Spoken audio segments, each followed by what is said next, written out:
जय श्री राम मित्रों, देव धर्म यूट्यूब चैनल में आप सभी लोगों का स्वागत है।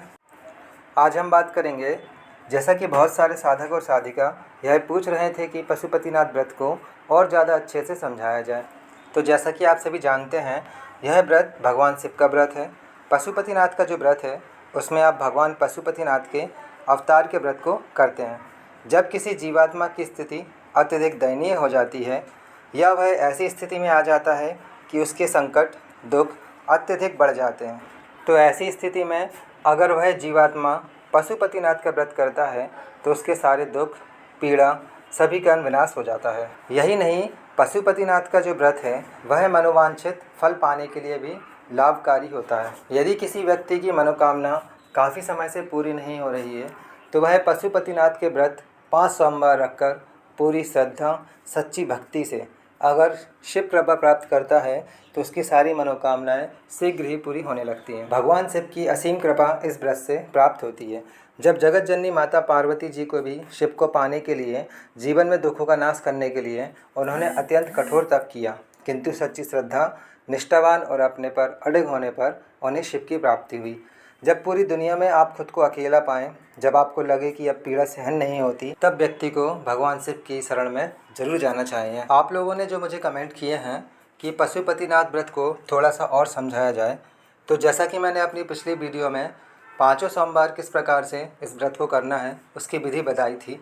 अगर आप लोगों ने वह वीडियो नहीं देखी है तो इस वीडियो के डिस्क्रिप्शन में मैं उसकी लिंक डाल दूँगा, आप उसे ज़रूर देख लीजिएगा। 5 सोमवार का यह व्रत होता है। अगर आप अपनी किसी मनोकामना को पूरा करना चाहते हो तो आपकी मनोकामना इतनी प्रबल होनी चाहिए कि अब तो शिव परिवार ही आपको इस पीड़ा दुख से निकाले, ऐसे भाव मन में रखकर आपको इस व्रत को रखना चाहिए। विश्वास मानिए, भगवान शिव आपकी हर मनोकामना को पूरी कर देते हैं। इसकी विधि आप एक बार फिर से सुनिए। यह व्रत 5 सोमवार का है, तो सबसे पहले आप किसी भी सोमवार से अपना व्रत शुरू कर सकते हैं। पहले सोमवार को आप प्रातः मंदिर जाएं, कोई भी समय हो सुबह का, पर 12 बजे से पहले ही मंदिर जाएं। अपनी पूजा थाली में जल का लोटा, बेलपत्र, धूप बत्ती, फल फूल, जितनी आपकी श्रद्धा हो सके पूजा थाल में वह प्रसाद लेकर जाएं भगवान शिव मंदिर पर और उनके समक्ष बैठिए और ध्यान रखें, आपको अपना संकल्प जरूर लेना है। भगवान शंकर से अपनी प्रार्थना, अपनी मनोकामना बोलनी है कि हे भोलेनाथ, आज से मैं पशुपतिनाथ व्रत रखने जा रहा हूँ या जा रही हूँ। आप मुझ में इतनी सामर्थ्य प्रदान करना कि मैं इस व्रत को भली भांति पूर्ण विधि से कर सकूं। जब भी हम किसी देवी या देवता की पूजा करते हैं तो सबसे पहले हमें उनके समक्ष बैठकर ये संकल्प लेना बहुत ज़रूरी है। संकल्प लेने से हमारी इच्छा, हमारी मनोकामना सीधे उन तक पहुंचती है। इस बात का विशेष ध्यान देना है कि आपको अपनी मनोकामना बार बार प्रभु शिव से बोलना है। साथ ही श्री शिवाय नमस्तभ्यम या ओम नमः शिवाय का जाप जरूर करना है। इस बात का भी ध्यान देना है कि पूजा हमको जल्दबाजी में नहीं करना है। पूजा खत्म होने के बाद आपको 5 मिनट, कम से कम आपको 2 से 5 मिनट मंदिर में बैठना है और जो भी मंत्र आप बोल सको वह मंत्र का जाप आपको जरूर करना है। अगर मंदिर में पीपल का वृक्ष या बेलपत्र का वृक्ष हो तो जो जल आपने शिवलिंग पर चढ़ाया हुआ है उसे थोड़ा सा बचाकर उस वृक्ष पर भी डालना है और वहाँ पर भी अपनी सारी मनोकामना बोलनी है। शाम को प्रदोष काल में, मतलब अंधेरा होने से पहले, आपको फिर मंदिर जाना है। साथ ही पूजा थाल में प्रसाद लेके जाना है और 6 दिए लेके जाना है। ये दिए आटे के भी हो सकते हैं और मिट्टी के भी हो सकते हैं। व्रत के नियमों के अनुसार आपको सबसे पहले मंदिर जाकर उन 6 दीपकों को मंदिर के प्रांगण में ज़रूर रखना है। भगवान शिव के समक्ष वह दीपकों को रखना है। 5 दिए आप लोगों को वहीं मंदिर में जला देना है और 1 दिया आपको बिना जलाए घर ले आना है। जब घर में प्रवेश कर रहे हो तो मुख्य द्वार पर सीधे हाथ की तरफ दिए को जलाना है और वहाँ भी आपको अपनी मनोकामना भगवान शंकर से करना है, फिर से उसी प्रकार से जिस प्रकार से मैंने अभी आप लोगों को बताया था। इस व्रत के दौरान आप जो भी प्रसाद लेके गए हैं उसके आपको 3 हिस्से करने हैं। 2 हिस्से चढ़ाकर तीसरा हिस्सा बिना चढ़ाए घर लेकर आना है और शाम को जब आप व्रत खोलने बैठो तो सबसे पहले आपको वह तीसरा हिस्सा खाना है। भोजन की कोई भी रोक टोक नहीं है, आप चाहे तो फलाहार भी ले सकते हैं या खाना भी खा सकते हैं।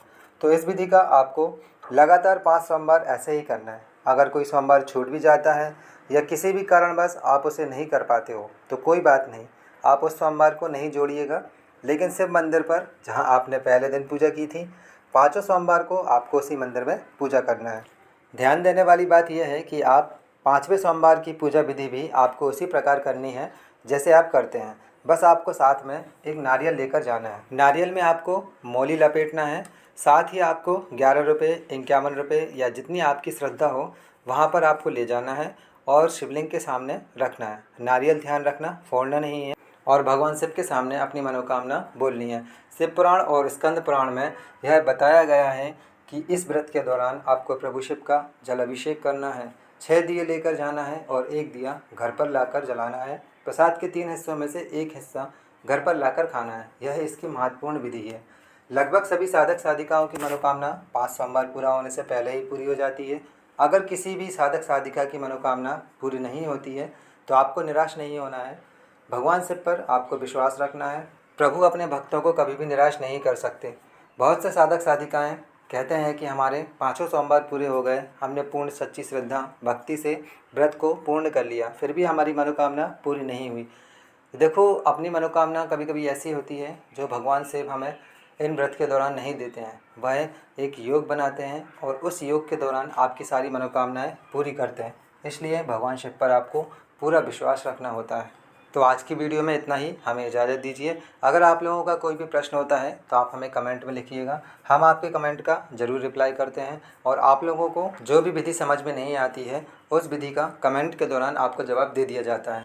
कोई सवाल ऐसे होते हैं जो काफ़ी महत्वपूर्ण होते हैं, तो उसके लिए आप लोगों को यह नहीं सोचना है कि मैं आप लोगों को जवाब नहीं देता। उसके लिए मैं आप लोगों को एक वीडियो बनाकर ज़रूर डालता हूं, ताकि आप लोगों के जो भी प्रश्न हो उस प्रश्न का आप लोगों को समाधान मिले। बाकी आप लोगों के द्वारा जो भी प्यार दिया जा रहा है उसका मैं काफ़ी आभारी हूं।